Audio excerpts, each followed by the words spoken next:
சென்னை மதுராந்தகத்தை சேர்ந்த தனுஷ் என்ற சிறுவன் செல்போன் சார்ஜ் போட்டுக்கொண்டே பேசியதால் செல்போன் வெடித்து கண் பார்வை பறிபோயுள்ளது. மதுராந்தகத்தை சேர்ந்த கூலி தொழிலாளி எட்டியப்பன் என்பவரது 9 வயது மகன் தனுஷ் செல்போனை சார்ஜ் போட்டுக்கொண்டு பேசிய பொழுது அது பயங்கர சப்தத்துடன் வெடித்தது. உடனடியாக செங்கல்பட்டு அரசு மருத்துவமனையில் சேர்க்கப்பட்ட அவர் இறுதியாக எழும்பூர் கண் மருத்துவமனையில் சேர்க்கப்பட்டார். அவருக்கு பார்வை பறிபோனதை முதல் கட்டமாக மருத்துவர்கள் உறுதி செய்தனர். இதையடுத்து அவருக்கு அறுவை சிகிச்சை செய்து கண்ணில் இருந்த செல்போன் உதிரி பாகங்கள் அப்புறப்படுத்தப்பட்டதால் தற்பொழுது இடது கண்ணில் மட்டும் லேசான பார்வை உள்ளது. வலது கண்ணில் முழுமையாக கண் பார்வை பறிபோயுள்ளது. 1 மாதம் கழித்து தனுஷுக்கு மீண்டும் அறுவை சிகிச்சை செய்ய திட்டமிட்டுள்ளதாக மருத்துவர்கள் தெரிவித்துள்ளனர்.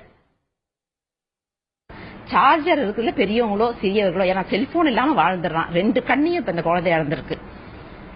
அது ஒரு விழிப்புணர்வுக்காக தான் நாங்க இதை காமிக்கிறோம். அந்த கேஸ் இந்த மாதிரி நிறைய கஷ்டமான கேஸுங்களை கண் மருத்துவமனை ஹேண்டில் பண்ணாலும் இது இந்த கடினத்தோட ஒரு விழிப்புணர்வு மக்களுக்கு ஏற்படுத்தணும். குழந்தைங்க சார்ஜர்ல இருக்கும் போது செல்போனோ எந்த ஒரு பொருளையும் சுவிட்ச் ஆஃப் பண்ணிட்டு தான் எடுக்கணும். இது பெரியவங்களுக்கும், ஏன்னா பெரியவங்க கூட நம்ம என்ன பண்ணுவோம், வாட்ஸ்அப் மெசேஜ் ஆன்ல வச்சுட்டே பாக்குற பழக்கங்கள் இருக்கு.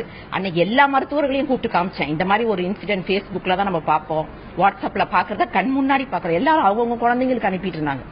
இது ஒரு அவேர்னஸ்.